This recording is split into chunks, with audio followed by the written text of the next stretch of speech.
Vamos con el capítulo de esta semana, entonces, que seguimos con funciones. Pero ahora vamos a incorporar más elementos que los que veníamos trayendo hasta este momento.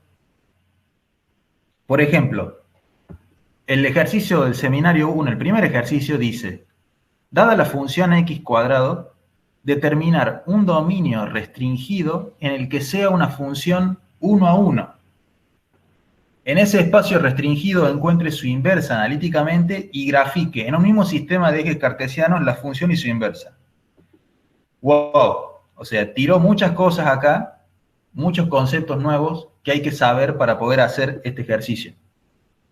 Así que antes de empezar, vamos a refrescar estos conceptos que ustedes deberían haber ido viendo en las clases teóricas que correspondían esta semana. Les recuerdo que en el Classroom también yo he puesto los links de las clases teóricas de este capítulo.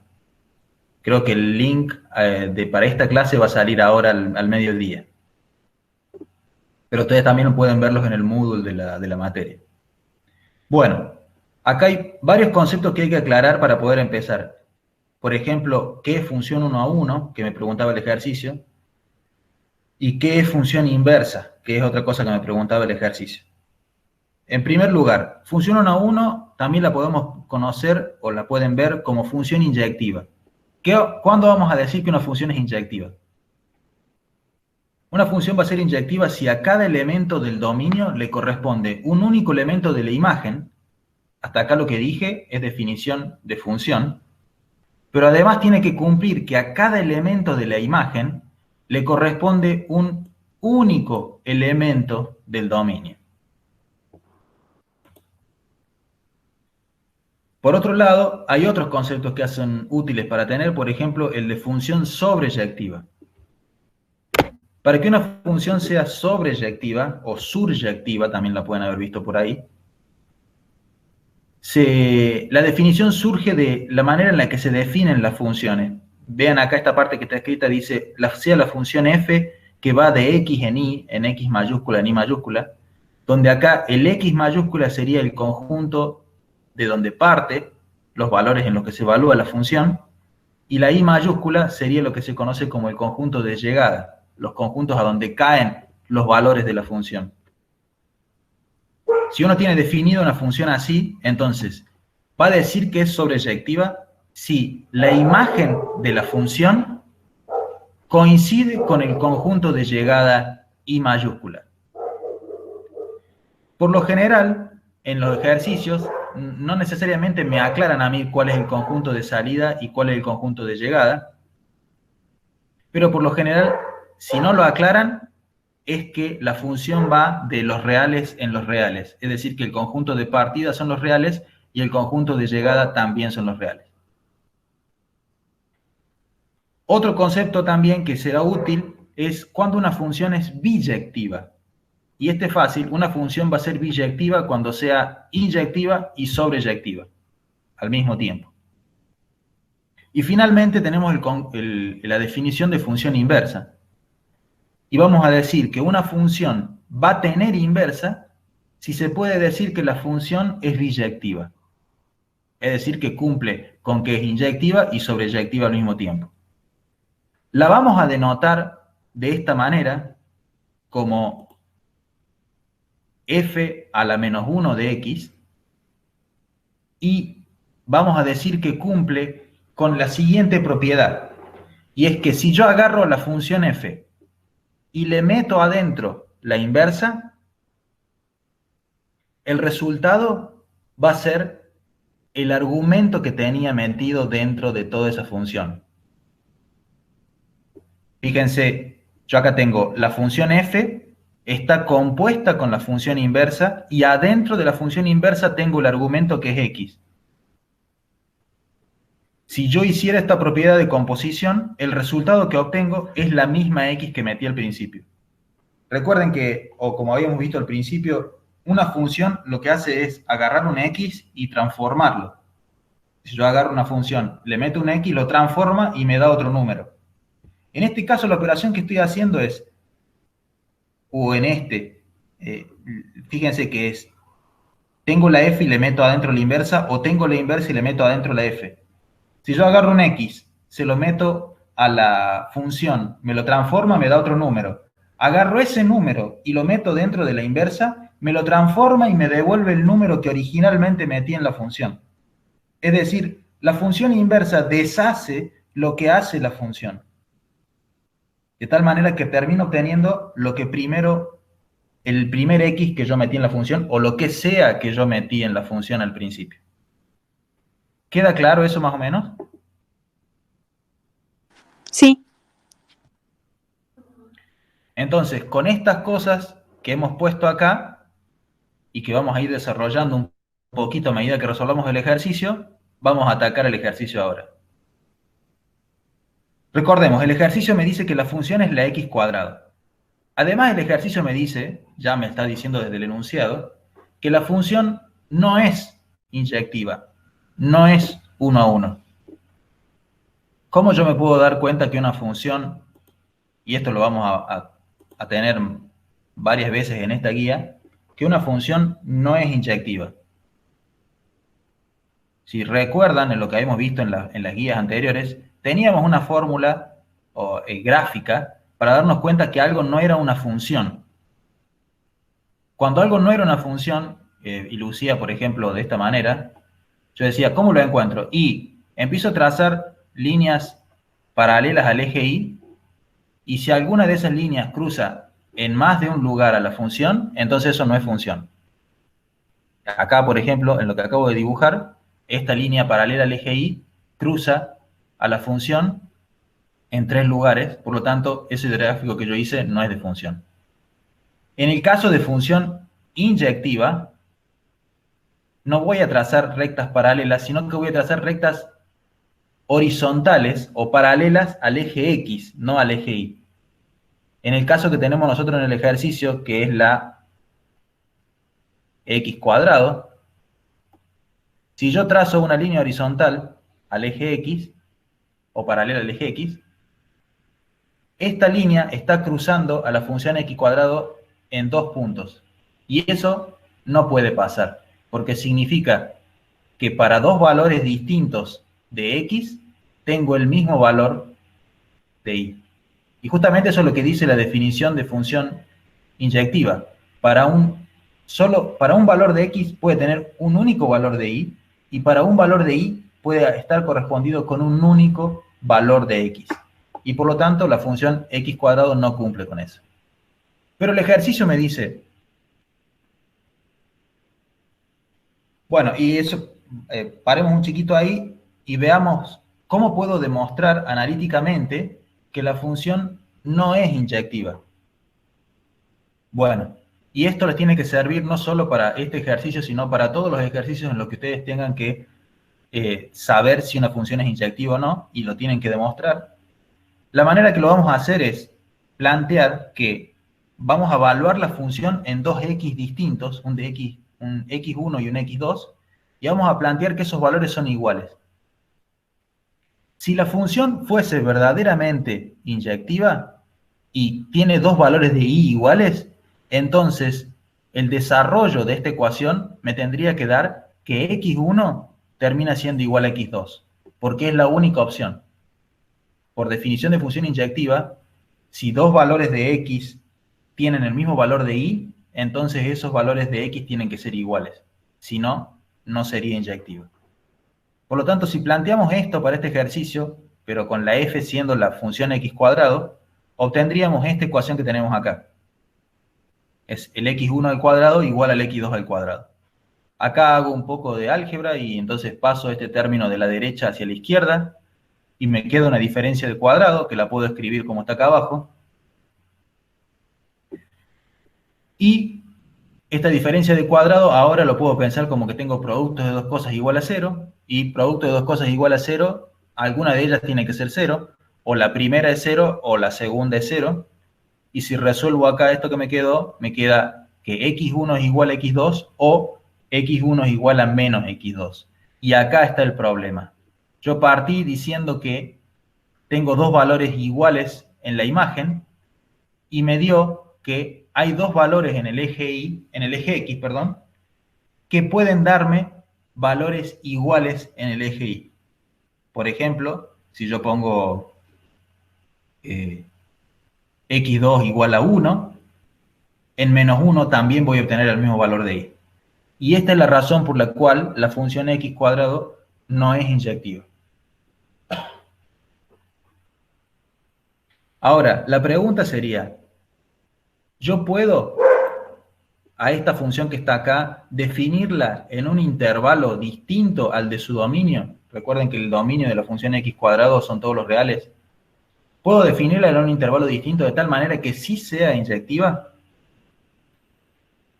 Bueno, la respuesta es sí. Y por ejemplo, si yo me quedo solo con el lado positivo de las x, es decir, borro todo esto y defino el nuevo dominio restringido como el de los x positivos, la función que me quedaría sería esta parte de la x cuadrado, y por lo tanto esa función, fíjense, no importa todas las rectas que yo trace paralelas al eje x, solo va a cortar la función en un punto, y por lo tanto la función sí va a ser inyectiva en ese caso. Por lo tanto, si yo defino o redefino el dominio de la función como los reales mayores o iguales que 0, esa función x cuadrado en ese dominio restringido sí va a ser inyectiva. Por otro lado, nosotros queremos buscar si la función va a tener inversa.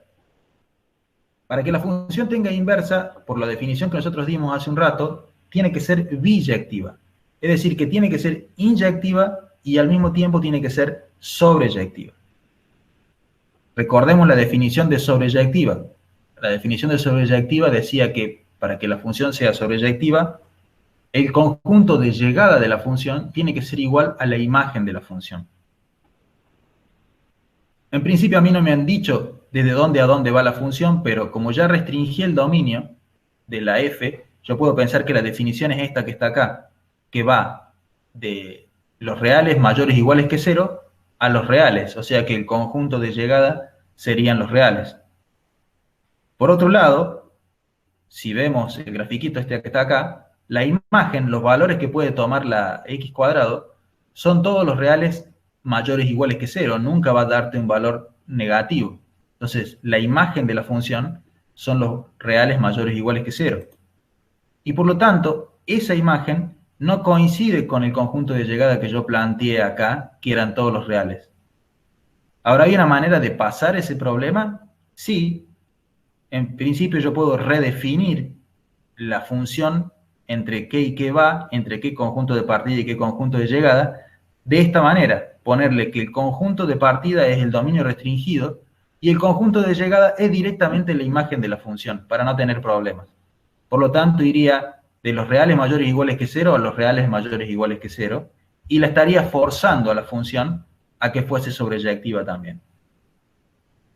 Por lo tanto, fíjense que básicamente el hacerla sobreyectiva a estas funciones, que son todas funciones reales y lindas, es algo que yo siempre lo puedo lograr si yo fuerzo a que el conjunto de llegada sea directamente la imagen de la función. Por lo tanto, la parte más importante para que una función tenga inversa siempre va a estar vinculada a si yo puedo hacer que la función sea inyectiva o no. En la mayoría de los ejercicios que nosotros vamos a resolver en esta materia, comprobar la inyectividad de la función, ya vamos a estar probando de que la función va a tener inversa. Así que ya que probamos que esta nueva función con dominio restringido es biyectiva, puede tener inversa, podemos tratar de calcularla. Y para eso lo que vamos a hacer es usar fuertemente la definición de función inversa que vimos hace un rato. Nosotros dijimos que cuando yo tengo una función y su inversa, si hago la composición de una con otra, termino obteniendo el argumento x o lo que sea que yo puse de argumento dentro de esa composición. Por lo tanto, si agarramos la ecuación f de x igual a x cuadrado y la compongo con la inversa, es decir, le meto la inversa adentro, de un lado, acá en esta ecuación del lado derecho me quedó toda la inversa elevada al cuadrado, y del lado izquierdo he puesto la definición de función inversa, ya que f compuesta con su inversa me da el argumento que yo tenía. Por lo tanto, la ecuación que me quedó acá es x igual a la inversa del cuadrado. Y ahora, como yo quiero obtener la inversa, quiero despejarla, lo que voy a hacer es una operación para dejar la inversa solita, y es decir, lo que voy a hacer es sacar raíz cuadrada de ambos miembros. Y cuando saque raíz cuadrada de ambos miembros, de un lado me va a quedar la f, la inversa de la f sola, y del otro lado me va a quedar raíz de x. Por lo tanto, la función inversa de la función x cuadrado es la función raíz de x, bueno, que es algo que nos resulta muy familiar a nosotros porque sabemos que la función raíz de x deshace lo que la función x cuadrado hace. Y por último, el ejercicio dice, grafique las dos funciones en un sistema de ejes coordenados x, y. Acá en este gráfico que yo les muestro acá, tenemos en azul el gráfico de la x cuadrado en su dominio restringido, es decir, solo para los x mayores o iguales que 0, y en rojo he dibujado la función raíz de x. Y acá de paso aprovecho para mostrarles que hay una manera de encontrar la función inversa gráficamente a partir de la función que yo conozco, la función x cuadrado. Para hacerlo, lo único que tiene que hacer uno es graficar, ven acá que está graficado con rayitas verdes, la recta y igual a x, es decir, la recta identidad. Entonces, si uno agarra la función x cuadrado y hace una rotación 180 grados respecto de la recta y igual a x, uno obtiene su función inversa. Es decir, si uno la mira un poco de costado, así apuntando hacia la recta, poniendo la recta y igual a x en nuestro norte, digamos así, es básicamente un reflejo respecto de esa y igual a x de la x cuadrado. En este caso fue fácil obtenerla, pero si tuviéramos una función que no necesariamente sabemos su forma funcional, su expresión en función de x, pero sí tenemos su gráfico y nos dicen encuentre su inversa, bueno, el procedimiento sería este. Dibujamos la y igual a x y tratamos de reflejarla respecto del eje y, respecto del y igual a x, siempre y cuando la función sea inyectiva, ¿no? ¿Hasta acá estamos?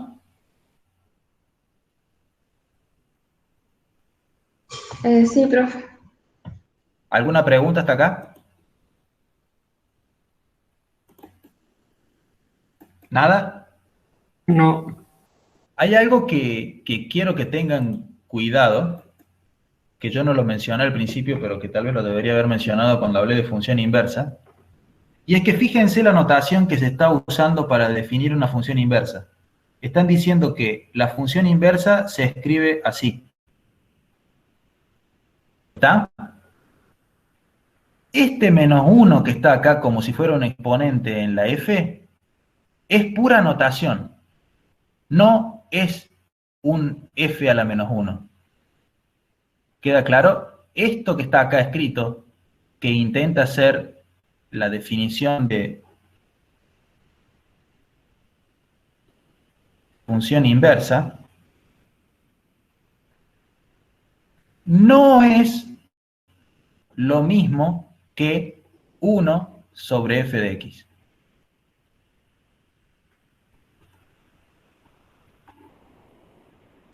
¿Queda claro eso? Sí, profe. Recuerden, este menos 1 que está acá no es que está todo elevado a la menos 1, sino que es pura notación para denotar función inversa. Estas dos cosas que están acá no son iguales. Bueno, hecha esta aclaración, volvamos a lo práctico. Yo tengo una duda. Sí, ¿Por qué graficó la raíz de x? Eso no me quedó claro. porque la raíz de x es la función que encontramos que es la inversa. Ah, bien. En este despeje que hice acá, yo terminé encontrando que la f a la menos 1, que es la inversa, me dio raíz de x. Por lo tanto, esa es la función inversa de la x cuadrado en este dominio restringido. Perfecto. ¿Se entiende? Sí. Bueno, vamos al ejercicio 2 entonces del seminario. El ejercicio 2 dice, dadas las siguientes funciones, encuentre su inversa analíticamente. Grafique, en un mismo sistema de eje cartesiano, la función y su inversa. Es decir, es muy parecido al ejercicio anterior, solo que no nos pide que demostremos que la función tiene inversa, sino directamente dice encuéntrela, y encontrarla vamos a seguir el mismo procedimiento que usamos recién para encontrarla analíticamente. La primera función que me plantean acá es f de x igual a x al cubo. Entonces, el procedimiento que habíamos hecho en el ejercicio anterior, en el inciso anterior, fue componer a la función que me están dando con su inversa, es decir, evaluarla en la inversa. En este caso, yo para simplificar la notación y para evitar confusiones, a la inversa, a la f a la menos 1, la llamé g de x directamente, solo para que el cálculo nos sea más fácil, después la vamos a terminar reemplazando al final. Entonces lo que yo estoy haciendo es agarrar esta inversa que llamé g de x mayúscula y la meto adentro de la f. Entonces tengo f en g de x es igual a g de x al cubo. Y ahora trato de, en primer lugar, de usar la definición de función inversa.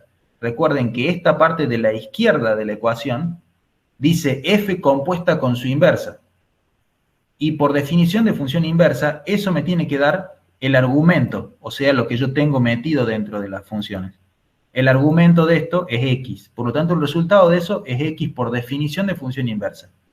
¿Eso queda claro? Sí, profe. Por otro lado, la parte derecha sigue estando igual, es g de x al cubo, y la dejo escrita así. Ahora, lo que yo quiero hacer es despejar la g de x, que es la función inversa. Por lo tanto, ¿cómo hago para sacarme de encima el cubo? Bueno, saco raíz cúbica en ambos miembros. Entonces, de este lado me queda raíz cúbica de x, y del lado derecho me queda raíz cúbica de g de x al cubo. Bueno, este lado de derecho me termina quedando solo la g de x, y del lado izquierdo nada cambia, me queda raíz cúbica de x. Por lo tanto, al final, reemplazo el nombre g de x por f a la menos 1 de x, y me queda que la inversa es la raíz cúbica de x. ¿Eso queda más o menos? Sí, profe, se entiende. Bueno, y ahora lo que tenemos que ir es al gráfico. En este lugar, en esta página pueden ver el gráfico de la función. De vuelta, en el gráfico azul es la que corresponde a la función original, es decir, la x al cubo, y el gráfico rojo es la que corresponde a la función inversa de la x al cubo, es decir, la raíz cúbica de x. La raíz cúbica de x es su función inversa de x al cubo, es decir, la función que deshace lo que la f hace. Y acá en este gráfico también aproveché para poner la y igual a x en el mismo gráfico, para que se den cuenta que si uno hiciese una rotación 180 grados de la x al cubo respecto de esa línea, terminaría obteniendo la raíz cúbica de x. Es decir, su inversa. El inciso B ahora nos va a meter un poco en otro universo. El inciso B dice, sea la f de x igual a la e a la x. Bueno, para esto vamos a tener que hablar un poquito de qué es la función e a la x. Probablemente en el teórico ya hablaron un poco de esto. La función e a la x es la función que se llama la función exponencial, y es básicamente un número e elevado a la x, donde x es cualquier número. Y el número e es un número irracional, 2,7182818 y muchos, infinitos números más, que tiene mucha relevancia en la matemática en la física y en muchas situaciones en la naturaleza.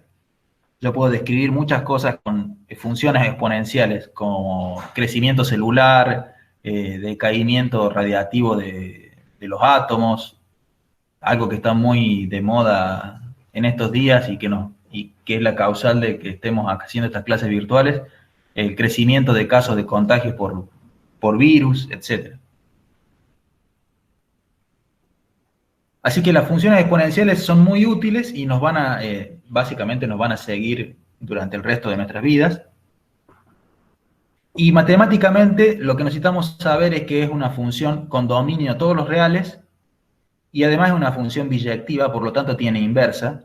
Y la inversa es algo que probablemente ustedes también hayan escuchado nombrar alguna vez, y es el logaritmo natural de la variable x. Es decir, que la exponencial y el logaritmo forman un par de función y función inversa, y que vamos a usar mucho a lo largo de la materia. Acá aproveché para poner un poquito de historia en el PDF, donde el personaje que está a la derecha es John Napier, que fue el que un poco despertó esta fiebre de exponenciales y logaritmo. En realidad, del logaritmo, por cosas que ya les voy a contar dentro de un rato, él vio una utilidad terrible en el uso del logaritmo para calcular cosas, ya que por las propiedades del logaritmo uno puede transformar operaciones que pueden ser complicadas, hacerlas normalmente en operaciones que son más simples, que involucran menos cálculos y menos trabajo. Y dentro de su trabajo original en el que había hecho ese trabajo sobre logaritmos, también utilizó o nombró, haciendo referencia al número e, porque era la base de sus logaritmos. Pero él, en ese trabajo, él ni lo nombró como número e, ni definió sus propiedades, ni nada. Recién 100 años después, alguien llamado Euler fue el que le puso nombre al número e y también definió sus propiedades. Pero bueno, dicho esto,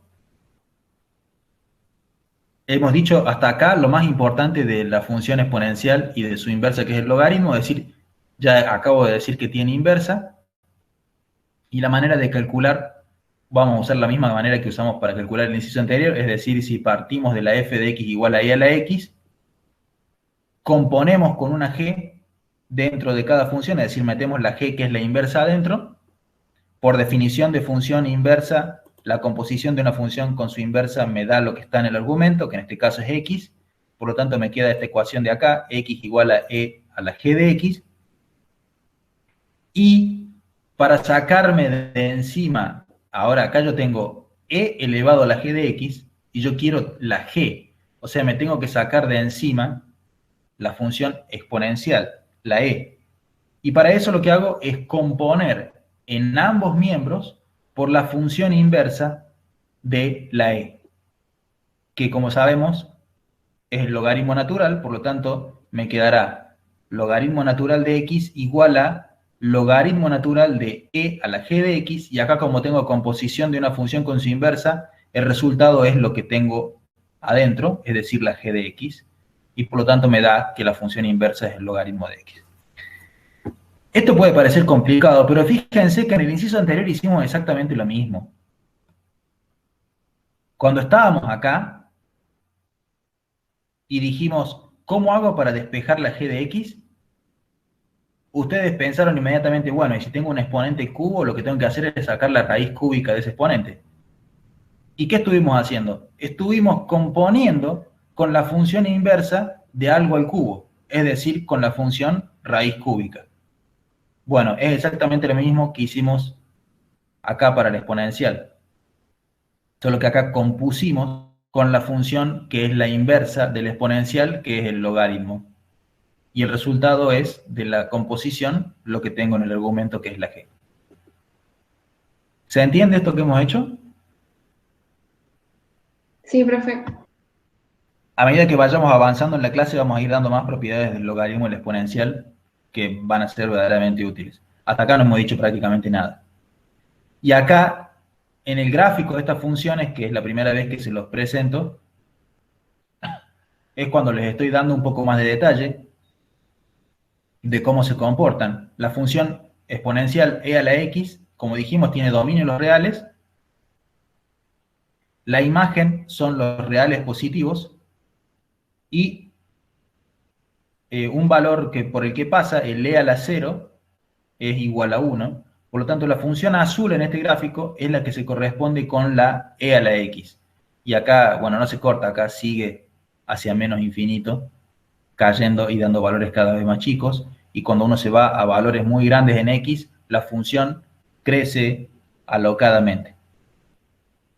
Por otro lado, la función logaritmo natural de x, bueno, la podríamos sacar como una rotación respecto del y igual a x también, si tenemos esta que es la e a la x, y hacemos una rotación de 180 grados, tenemos el gráfico del logaritmo natural, que como ven, el dominio son solo los reales positivos. No existe el valor del logaritmo ni para x igual a 0, ni para x negativos. Tiene dominio solo los reales positivos. La imagen sí son los reales, toma todos los valores de los reales. Y un punto típico de los logaritmos es que y cuando uno los evalúa en 1, dan 0. ¿Estamos hasta acá?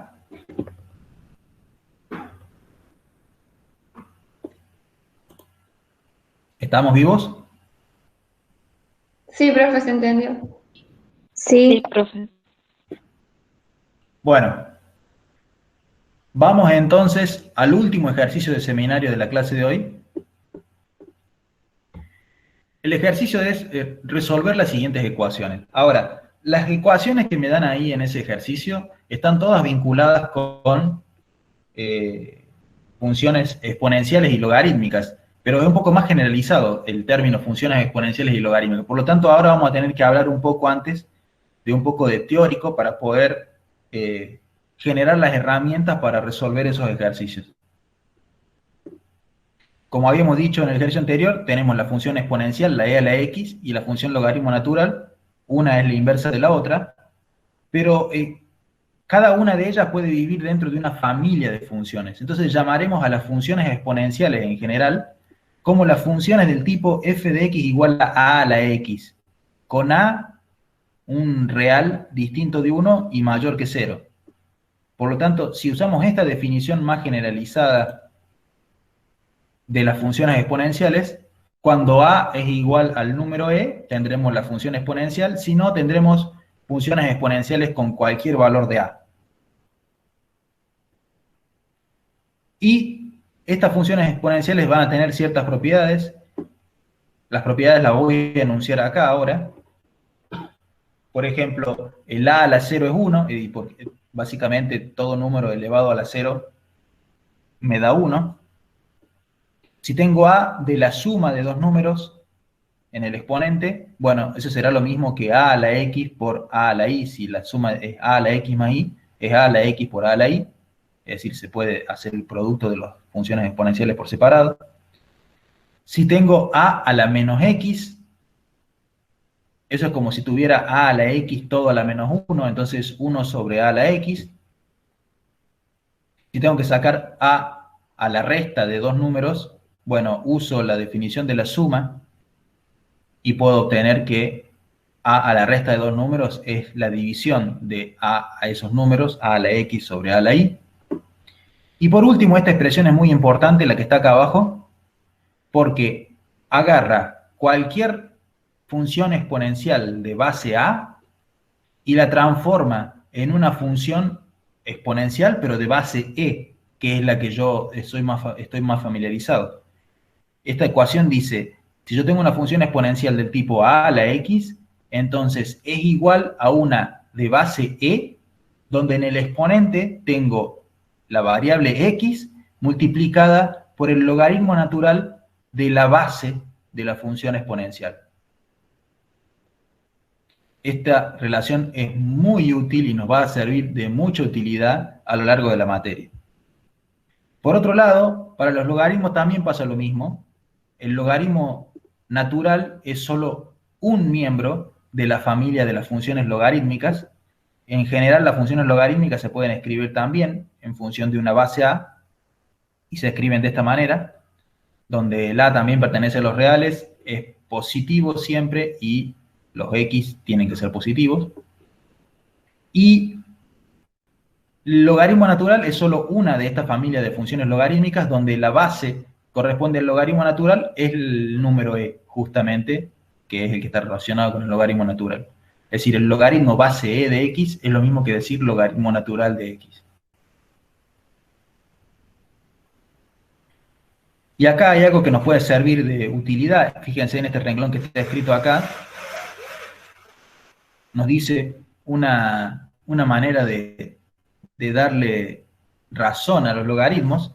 Fíjense, nos dice, el resultado que yo obtengo al calcular un logaritmo, es decir, el número c, es el exponente al que yo tengo que elevar la base del logaritmo para obtener el número en el que está evaluado el logaritmo.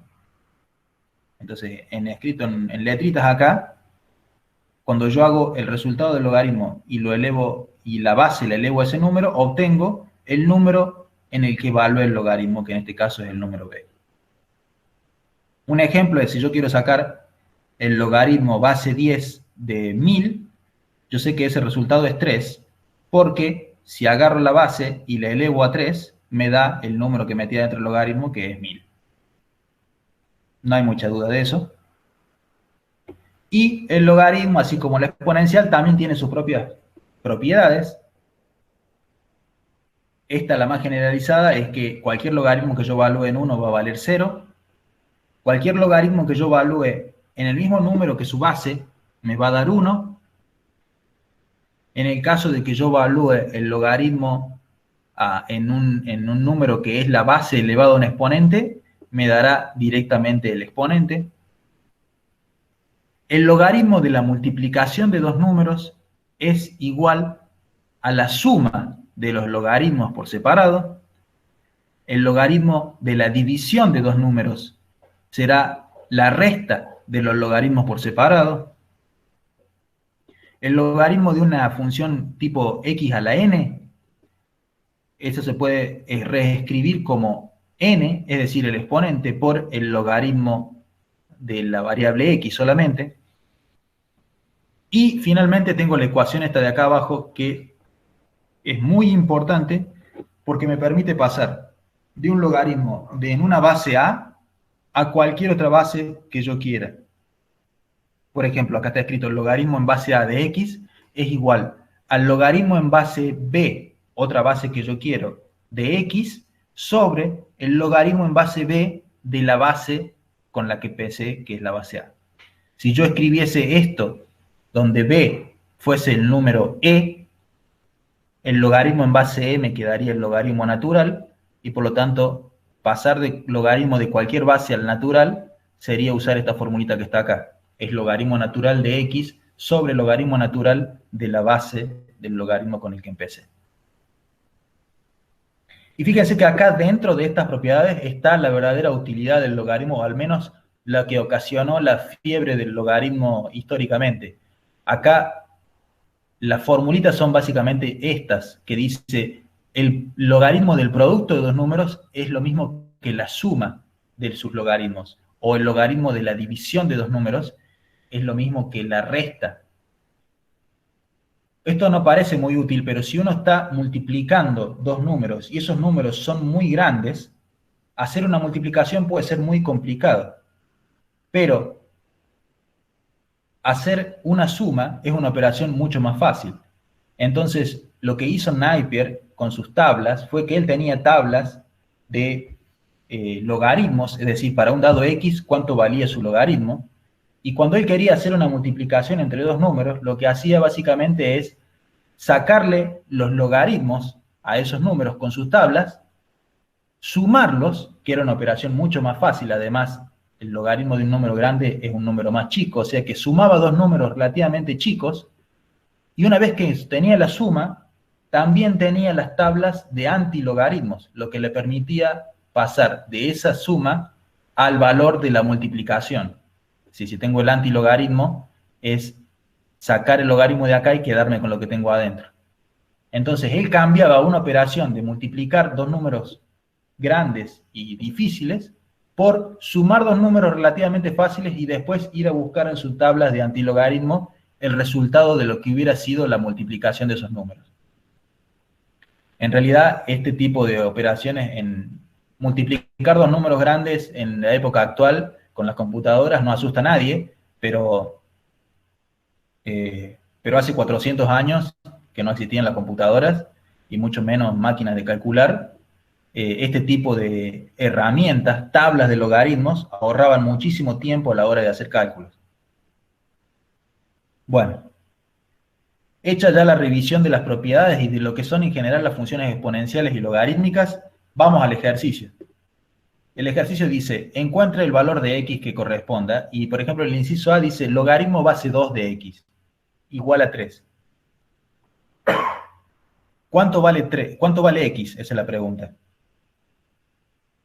Bueno, la idea de esto es más o menos lo que vinimos haciendo hasta este momento. Si yo tengo esta ecuación que dice logaritmo base 2 de x igual a 3, ¿cómo saco el x de adentro del logaritmo? Bueno, el x de adentro del logaritmo no puede salir, pero lo que sí puedo hacer es usar fuertemente la propiedad de función inversa y componer ambos lados de la ecuación por la función inversa que me está encerrando el logaritmo, de la función que me está encerrando el logaritmo. Si la función que me encierra el logaritmo es el logaritmo base 2, su función inversa será 2 a la x. Por lo tanto, si compongo en ambos miembros de la ecuación por 2 a la algo, es decir, agarro 2 y lo elevo a lo que tengo en cada miembro de la ecuación, del lado izquierdo de la ecuación, tener una función compuesta con su inversa me va a dar lo que tengo en el argumento, que en este caso es x, y del otro lado me queda directamente el 2 al cubo. Por lo tanto, el resultado de la ecuación es x igual a 8. ¿Queda más o menos claro esto que hicimos acá? Sí, profe. O sea, básicamente lo que estamos diciendo, y que yo no lo explicité por ahí, es que si yo tengo una función, perdón,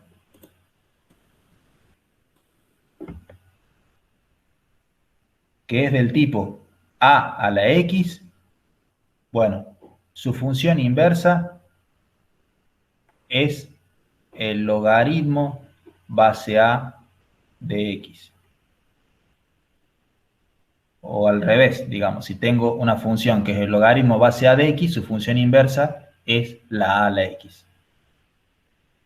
Ya habíamos visto en el ejercicio anterior que si tengo la e a la x, su función inversa es la logaritmo natural de x, que no es otra cosa que el logaritmo en base e de x. ¿Estamos? Con esa idea podemos resolver todos los ejercicios de este inciso. Por ejemplo, el inciso B dice 2 a la x menos 5 igual a 3. Bueno, yo tengo que despejar el x, pero el x está adentro del exponente de la 2 a la algo, de la función exponencial 2 a la x. Por lo tanto, lo que voy a tener que hacer para sacar el x de ahí es componer a ambos miembros de esta igualdad por la función inversa que me está encerrando, de la que me está encerrando el x a la menos 5. Y la función inversa de 2 a la x es el logaritmo base 2. Por lo tanto, si compongo en ambos miembros por el logaritmo base 2, en el lado izquierdo me queda la composición de una función con su inversa, por lo tanto me queda lo que tengo dentro del argumento, según la definición de función inversa, y lo que tengo dentro del argumento acá es x menos 5. Por otro lado, del lado derecho, sigue quedando el logaritmo base 2 de 3, y ahora lo único que hago es despejar x, y por lo tanto el resultado es logaritmo base 2 de 3 más 5. ¿Cuánto es logaritmo base 2 de 3? No importa, esa es la manera más exacta de escribirlo, no pongan aproximaciones, eso es lo mejor que pueden hacer. Y finalmente, bueno, finalmente no, hay dos ejercicios más Uno es el inciso C, que dice e a la x igual a la 16, igual a 16. Por lo tanto, para despejar el x, nuevamente voy a tener que componer en ambos miembros por la función inversa de la función que me está encerrando el x, y esa función inversa es el logaritmo natural en este caso. Entonces hacemos la composición. Por definición de función inversa, el lado izquierdo me queda solamente el argumento que es x, y el lado derecho me queda directamente el logaritmo de 16. Ese es el resultado final. Y en el último, el mismo procedimiento, solo que lo que está encerrando ahora la x es el logaritmo natural. Por lo tanto, la función con la que tengo que componerlo es con su inversa, que es la función exponencial. Entonces, elevo las cosas con la base e en ambos miembros de la ecuación. Del lado izquierdo me queda la composición de una función con su inversa, que es el argumento, y del lado derecho me queda e a la menos 1, por lo tanto el resultado es 1 sobre e. ¿Se entiende más o menos lo que hemos estado haciendo? Sí, profe. Sí. ¿Queda alguna duda al respecto? No. Bueno, entonces, hagamos un recorrido por los ejercicios de taller para que les dé yo más o menos una idea de cuáles son las complicaciones que pueden llegar a tener. Bueno, fíjense, bueno, los primeros ejercicios son fáciles. Tal vez me puedo detener un poco en el ejercicio T3. Si van viendo la guía, ¿la tienen en la guía? Sí, profe. Sí. Bueno, en el ejercicio T3 dice, sea f de x una función 1 a 1, o sea, inyectiva, tal que f de 3 es igual a 9. Dice, ¿cuál será el valor de f a la menos 1 en 9? ¿Alguna idea? ¿Puede ser que sea 3 a la 2? 3 a la 2. ¿Cómo sacaste eso? No sé, pues solo intuición. Miren, acá no me dan mucha información de la función, solo me dicen que un valor de la función en un único punto, o sea, la f en 3, que es 9, y por otro lado me piden cuánto vale la inversa en 9. Acá lo que uno podría hacer es, partiendo de lo que me dieron, yo podría, así como resolvimos las ecuaciones hace un rato, componer en ambos miembros por la función, con la función inversa de la f. Es decir, si yo hiciera f a la menos 1 y la evalúo en lo que está a la izquierda, en la ecuación tendría que ser igual a f a la menos 1 y la evalúo en lo que está a la derecha. ¿Eso se entiende? Sí. Agarré la ecuación y la compuse en ambos miembros por la función inversa f a la menos 1. Ahora, el lado izquierdo me dice f a la menos 1 compuesta en la f. Esto, por definición de función inversa, tiene que ser igual a lo que está en el argumento. ¿Y qué está en el argumento? 3.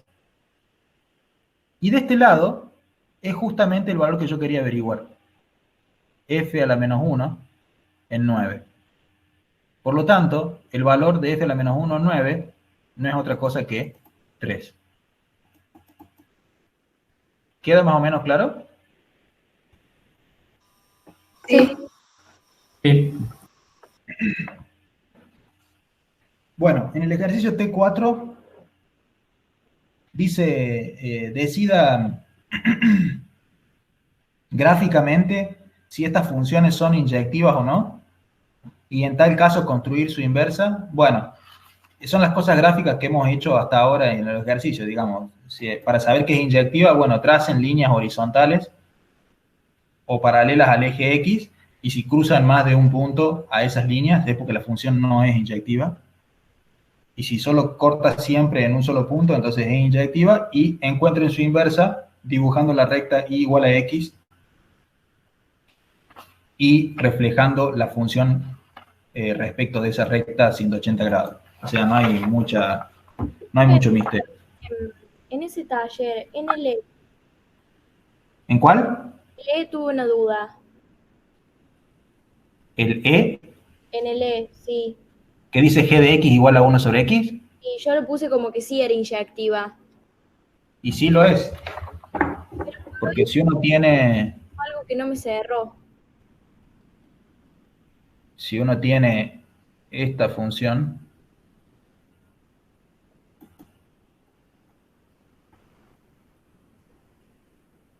esto que yo acabo de graficar acá es la 1 sobre x. ¿Está? Sí.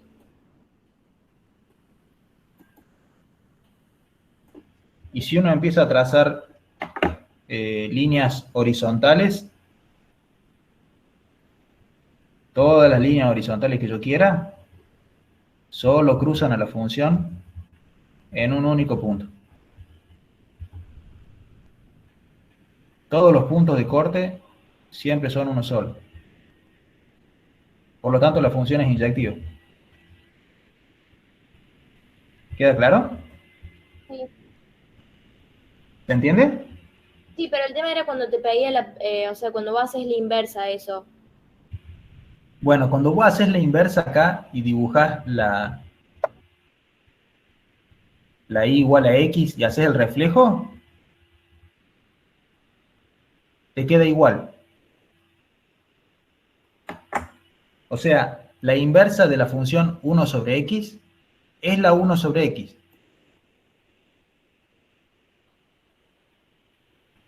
Te queda el mismo gráfico. Claro. Y pensarlo calculísticamente, digamos. Si yo agarro un número y lo meto en la función 1 sobre x, me da 1 sobre ese número.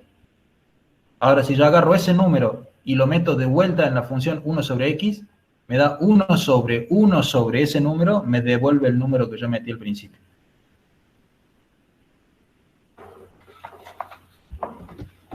¿Está? Sí, sí. Bueno, si avanzamos en los ejercicios de taller, el T5 es encontrar las funciones inversas de esas funciones. Ni siquiera me preguntan que son inversas o no, dice encuéntrelas a las inversas, y es seguir el mismo procedimiento que usamos en todos los ejercicios de seminario, de eso no hay misterio. El T7 es usar propiedades de logaritmo y exponencial para simplificar las expresiones, o sea que ese tampoco debería ser problemático. Lo mismo que el T8, es usar las propiedades del logaritmo para simplificar las expresiones. El T9 es la misma filosofía que el S3 de seminario, es decir, resolver ecuaciones. Fíjense que ahí el inciso A está mal escrito. En realidad debería decir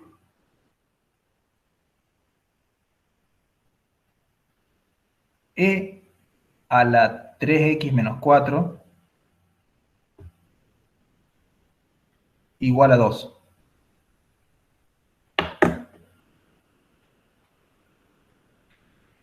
Bueno, y eso se resuelve de la misma manera que resolvimos el S3, o sea, siempre preguntándose cómo despejo el X y si está dentro de una función exponencial o logarítmica, bueno, componer por afuera con su inversa y así ir sacando el X de ahí adentro.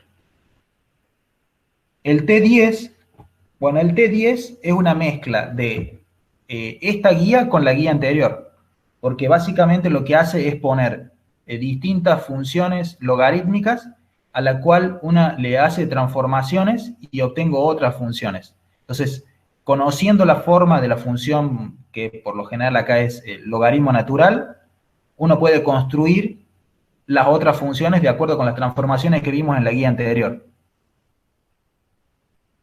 Así que ese no debería ser muy difícil, o sea, piénsenlo. Es relativamente fácil. Después el T11, otra vez encontrar dominio e inversa de esas funciones.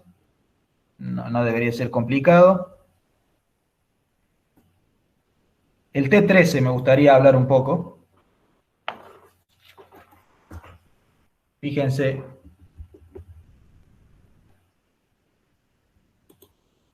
El T13 dice: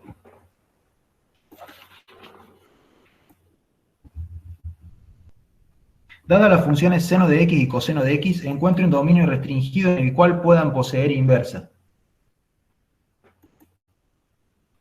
Recuerden, es decir, recuerdan, ¿cómo es la función seno de x?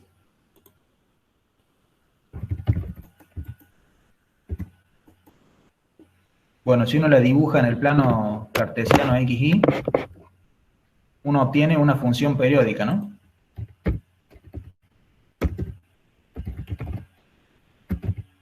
De ese tipo, que se va repitiendo, tiene periodo 2pi,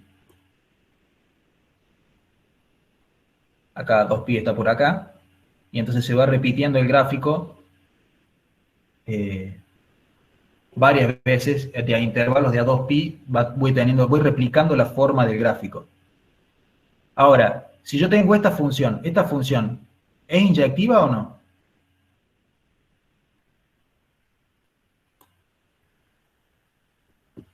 ¿Pregunta? No, Y no, porque si yo empiezo a No. trazar líneas horizontales al eje X, o paralelas al eje X, todas horizontales, la función seno de X me va a cruzar en un montón de lugares, en un montón de lugares, sí, las rectas esas horizontales, va a haber muchos puntos de cruce. Por lo tanto, la función no es inyectiva. La pregunta es, ¿yo puedo definirla en un rango en la que sí sea inyectiva? Y bueno, en este caso, si yo me restrinjo para la función seno de x al intervalo menos pi sobre 2, pi sobre 2,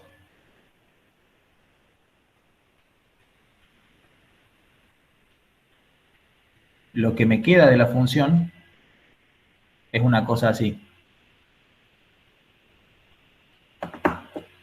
Y en este caso, si esta es la función seno de x, bueno, no importa cuántas líneas horizontales yo le haga, bueno, casi horizontales, todas esas líneas horizontales van a cruzar a la función en un solo punto, por lo tanto la función sí va a ser inyectiva. ¿Está? Por lo tanto, el dominio restringido en el cual la seno de x puede tener inversa va a ser el menos pi sobre 2, pi sobre 2, por ejemplo. En el caso de la función coseno de x, pasa algo parecido.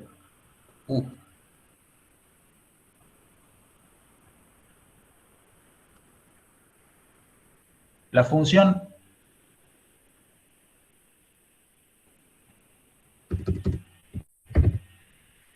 es esta que está acá, tampoco tiene inversa, porque trazo líneas horizontales infinitas, todas las que quiera, y va a cruzar a la función en muchos puntos.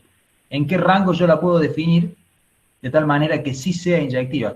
Y fíjense, en esta parte de la función, si yo la definiera entre 0 y pi, esta parte de la función se comporta de manera linda y va a ser inyectiva en ese rango.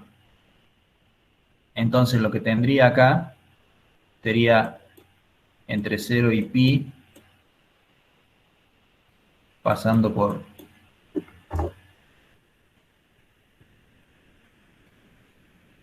pi sobre 2. Bueno, hace una cosa así. Esto es 1 y acá es menos 1.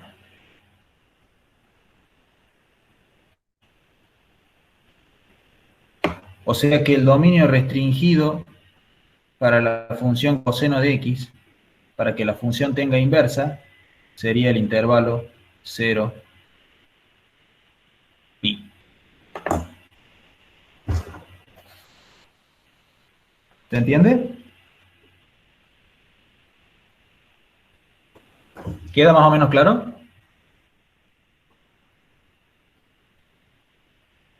¿Están Sí, vivos? profe. Sí.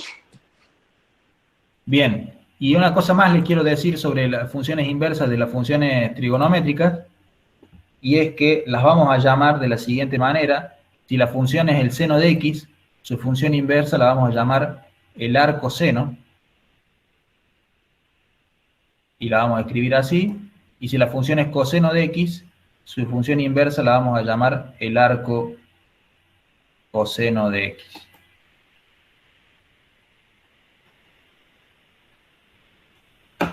¿Está? Por lo general la van a ver escrita así, algunas veces la pueden llegar a ver escrita como el seno a la menos 1, pero va a ser las menos veces. Y quisiera dar también algunas pistas para resolver el ejercicio T14. Fíjense, en el ejercicio T14 dice: encontrar el valor exacto de las siguientes expresiones.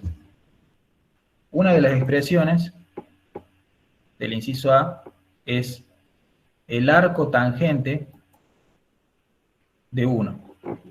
De vuelta, así como tenemos la función seno con su dominio restringido y la función inversa es el arcoseno, y tenemos el coseno en su dominio restringido y la función inversa es el arco coseno, también podemos tener la función tangente en su dominio restringido para que tenga función inversa, y la función inversa será el arco tangente. Yo les mandé algunas herramientas para que vieran la función tangente de x durante la semana, pero acá pueden ver la gráfica. La función tangente de x es esta que está acá. Fíjense que la función tangente de x es la división de dos cosas, es el seno sobre el coseno.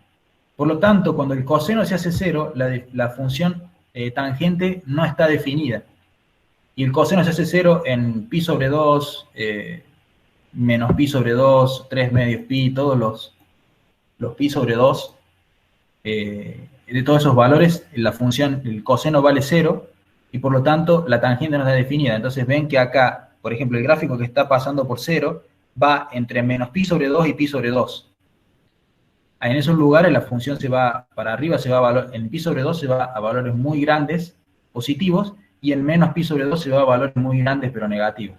Y después, de a intervalos de a pi, o sea, entre menos pi sobre 2 y pi sobre 2 hay pi valores, en intervalos de a pi voy repitiendo el gráfico de la tangente.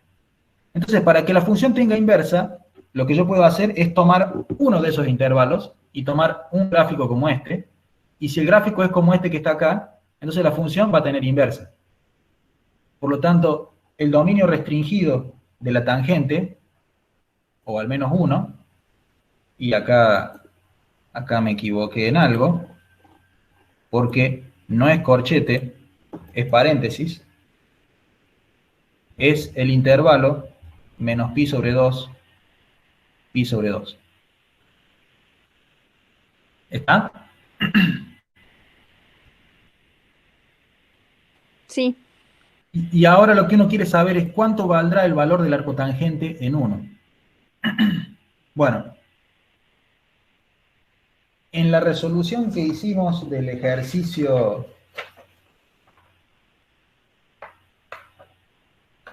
C3 está un poco la respuesta, porque fíjense, si yo tuviera escrito esto, o sea, el arco tangente, de esta manera,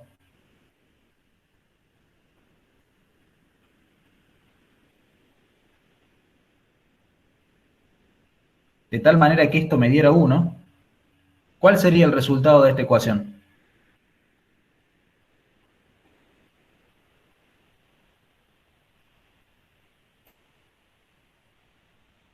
¿Alguna idea?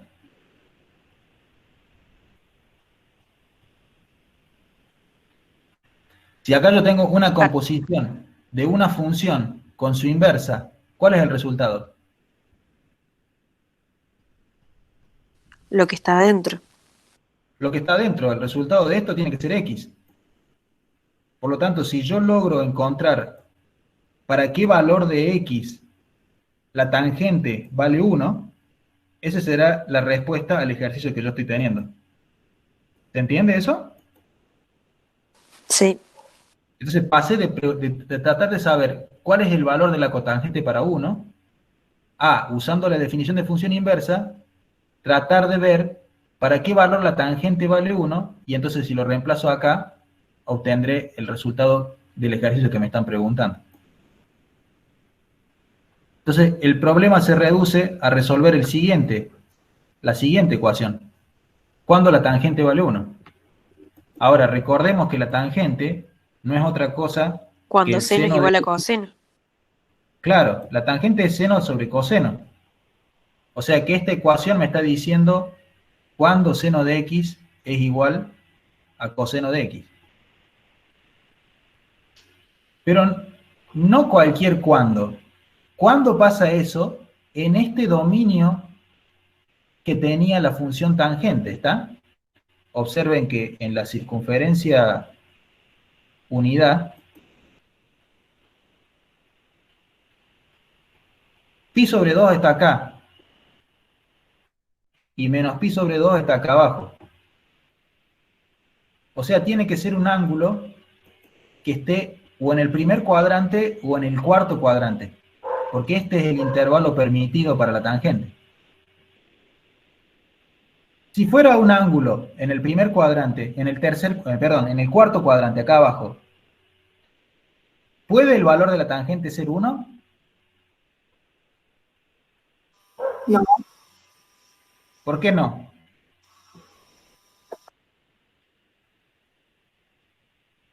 ¿A alguien se le ocurre?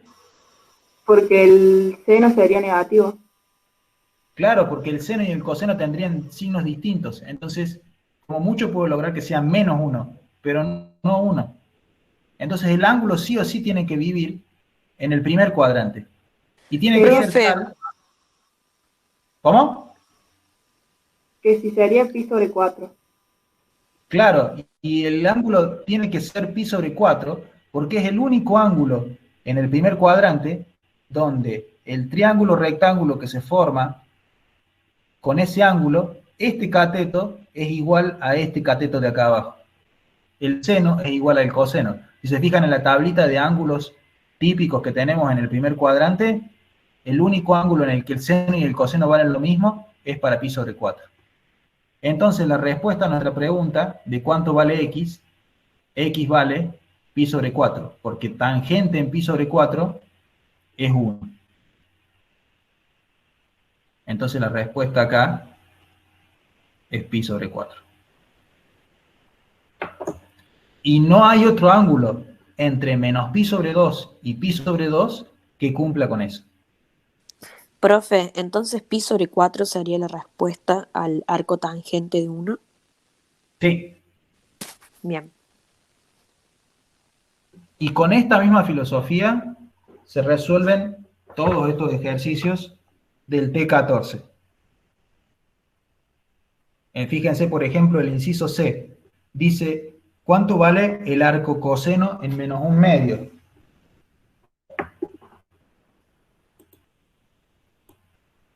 Escucha. Dice, el arco coseno en menos un medio. Eso nos pregunta. Entonces, ¿cómo transformamos esta pregunta en algo que nosotros podemos calcular? ¿Cuánto ¿Cuánto vale el el seno arco? vale menos un medio? Cuando ¿qué valga menos un medio? El seno de x. ¿El seno de x? El coseno. El coseno, porque acá tenemos la función arco coseno, su función Sí, sí. inversa es el coseno. Entonces nos estamos preguntando para qué x, el coseno de x, va a valer menos un medio. Y el resultado de esto será x. Si encuentro esta respuesta, obtendré cuál es el valor que ando buscando. Entonces el problema se reduce a resolver cuando el coseno de x vale menos un medio. Pero recordar que el dominio de definición del arcocoseno, o sea, del coseno para que tenga inversa, lo habíamos escrito hace un rato. Era entre 0 y pi, ¿no? O sea que tengo que buscar un valor entre 0 y pi de tal manera que el coseno valga menos un medio. Fíjense en la circunferencia unidad.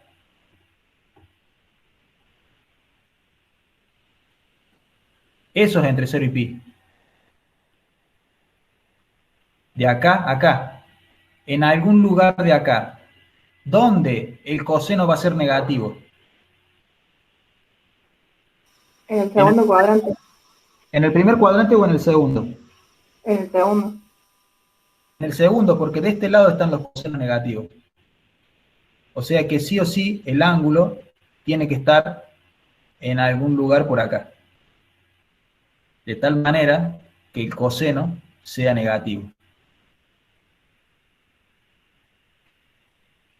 Y, sabiendo eso, ¿hay algún ángulo en el primer cuadrante que tenga la misma forma que este triangulito? Y que me dé coseno igual a un medio, pero en este caso positivo porque está en el primer cuadrante. 1/3 de pi. Exactamente, pi sobre 3.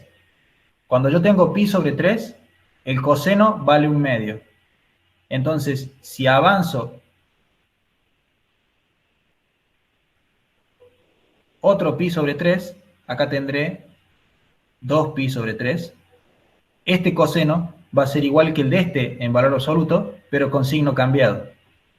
Por lo tanto, el ángulo que yo estoy buscando es coseno de 2 pi sobre 3.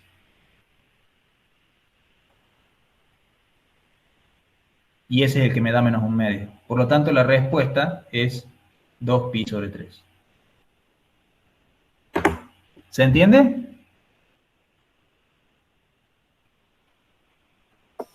Sí. Sí. Y es el único ángulo entre 0 y pi que cumple como solución de este ejercicio. Ya que tenemos el dominio restringido solo entre 0 y pi.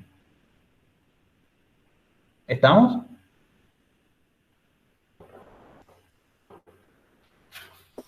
Sí.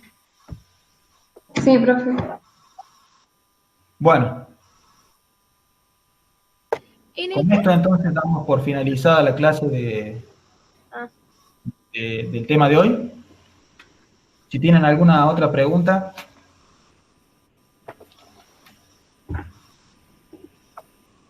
Profe, yo quería preguntarle en el T7. ¿De esta guía? Sí. Sí. ¿Cómo en el B, cómo aplico el logaritmo? Porque no sé bien cómo ir despejándolo para que me quede X sola. No, acá lo que tienen que hacer es calcular el logaritmo de las expresiones y simplificarlo lo más posible. No es que tienen que despejar X, ¿está? Ah, O sea, si ustedes tienen una expresión como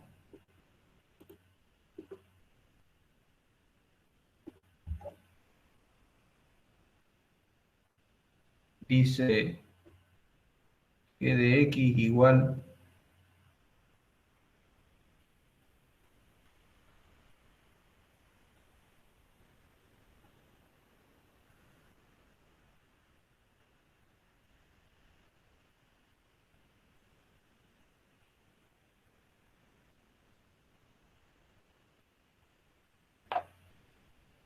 acá lo que dicen es calculen el logaritmo de ambos lados. Bueno, entonces yo lo que tendría que hacer es, bueno, el logaritmo de g de x es el logaritmo natural de todo eso que tengo ahí.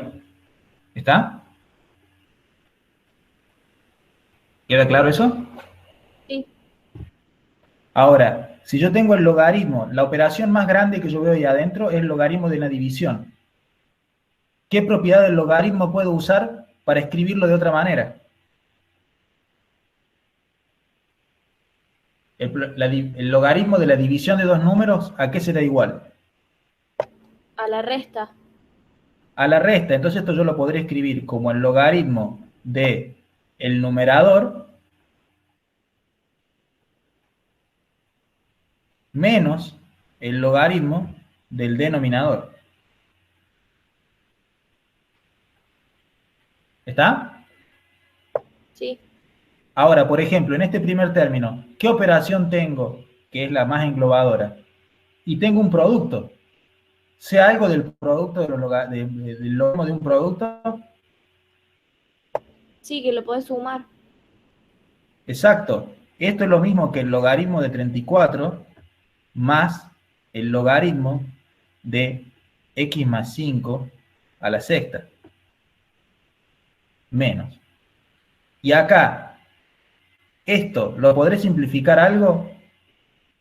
El logaritmo de algo a la sexta. 6 por logaritmo de 5 más x. Claro, cuando tengo algo con un exponente dentro del logaritmo, el exponente sale afuera. ¿Se dan cuenta cómo voy simplificando cada una de las expresiones? Entonces, eso es lo que les pide el ejercicio. Traten de simplificar cada término lo máximo posible. Acá con el segundo término pueden hacer lo mismo. Si acá tengo producto de dos cosas, entonces tengo que tener la suma de ambos, la suma de los logaritmos, y así. ¿Queda claro? Sí, gracias.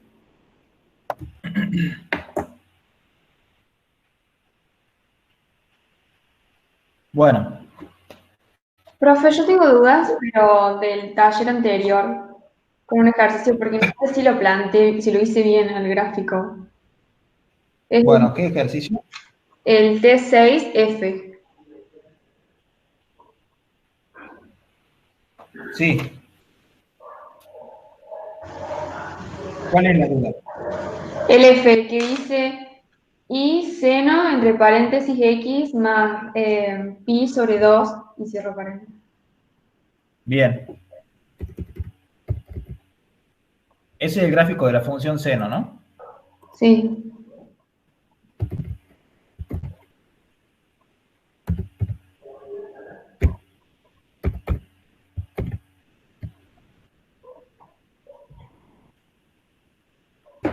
Y ahí dibujé la función seno de x más pi sobre 2. Es la que está en azul. Ah, bien. Sí, está ¿Te bien. quedó así? Sí, gracias. ¿Y qué función es esa? ¿Te suena? No, espere. Mira.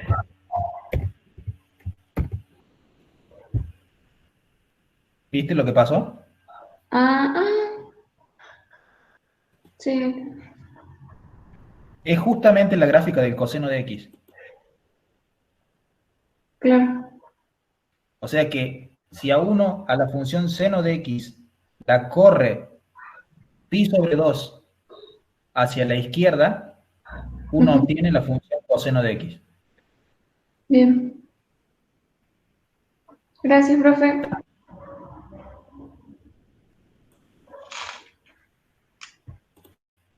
Algo que me gustaría mostrarles respecto de la guía pasada era, si recuerdan, el inciso B de la clase de seminario, el S4 de la clase pasada, S4B, nosotros lo habíamos resuelto en la clase de una manera mucho más analítica, usando la definición del seno de la suma de ángulos y obteniendo una ecuación, y con esa ecuación resolviendo cuáles eran las soluciones posibles, y así encontramos las soluciones en ese ejercicio. Bueno, ahora le quería mostrar así rápidamente otra manera de resolver el ejercicio, que es un poco más, más gráfica y un poco más rápida tal vez, o a algunos les puede resonar más intuitiva, a otros no. Fíjense, el ejercicio decía seno de x menos coseno cuadrado, menos coseno de x igual a 0. Si yo despejo esto, o sea, si paso el coseno para la derecha, me queda que el seno de 2x es igual a coseno de x. Y yo podría llamar por un rato con otro nombre a lo que está dentro del seno, que es 2x, lo llamo u, y me quedaría una ecuación de seno de u igual a coseno de x. Y esto es como preguntarse cuándo el seno de un ángulo va a ser igual al coseno de otro ángulo. ¿Se entiende eso? Sí, Por ejemplo, si yo acá dibujo en la circunferencia unidad un triángulo donde la construí con el ángulo X y donde el cateto paradito es el seno de X y el cateto acostado es el coseno de X, yo puedo fabricar un ángulo que tenga como seno el mismo tamaño que el coseno del X positivo. Y fíjense, si yo estoy acá en este ángulo X y le sumo pi sobre 2, este angulito que está acá es del mismo tamaño que este que está acá de X. Por lo tanto, este triángulo rectángulo es igual que este triángulo rectángulo del X, y por lo tanto, lo que acá era el coseno, en este triángulo es el valor del seno, que es esta que está acá. Por lo tanto, si yo llamase a U el ángulo X más pi sobre 2, ese ángulo U tendría el seno de ese ángulo U sería igual que el coseno del ángulo X con el que yo partí. Y esa sería una solución. Por otro lado, si yo tengo este triangulito también, yo podría agarrar el ángulo pi sobre 2 y restarle ese tamaño X. El triángulo rectángulo que me queda acá es igual que el triángulo rectángulo que yo formé con el X. Por lo tanto, el coseno de este X es igual que el seno de este triangulito que está en azul, que lo formé con este ángulo, que es el ángulo pi sobre 2, y le resté el X. Por lo tanto, el seno de ese ángulo U también es igual al coseno del ángulo X. Si yo planteo esto, además sé que estas son soluciones, pero también le puedo sumar todas las vueltas que yo quiera.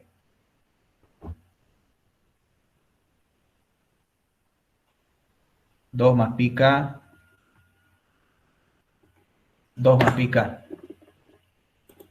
¿Está? Por lo tanto, ahora sería una manera más rápida de encontrar las soluciones de esta ecuación que está acá. Todavía no encontré en realidad las soluciones porque U yo sé que es 2x, que es lo que escribí acá arriba. Así que en cada una de ellas yo tendría que reemplazar U por 2x y así despejar la x para obtener la solución. En la primera, por ejemplo, si hago eso, tendré x más pi sobre 2 más 2 pi k. Si divido todo por 2, este 2 se me va y acá me queda... Perdón, no es eso lo que conviene. Lo que conviene en este caso es pasar el x hacia el otro lado restando. Entonces de este lado me queda 2x menos x.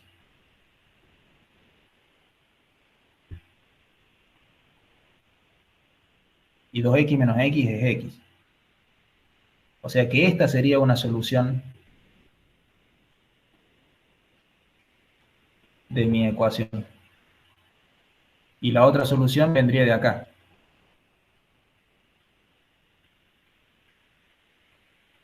Si yo acá planteo que 2x es igual a pi sobre 2 menos x más 2 pi k, paso el x sumando para el otro lado y me queda 2x más x, me quedan 3x. Divido todo por 3 y x sería igual a pi sobre 6 más 2 pi k sobre 3. Y esta sería la otra solución. Esta manera de obtenerlo, dándome cuenta acá cuáles son los triangulitos que se pueden formar de tal manera que el coseno de un triángulo sea igual al seno de otro triángulo, es un tanto más rápida para encontrar las soluciones que lo que hicimos en la clase de seminario. Estas no están escritas necesariamente igual que en la clase de seminario, pero pueden darse cuenta que coinciden con las soluciones que encontramos ahí.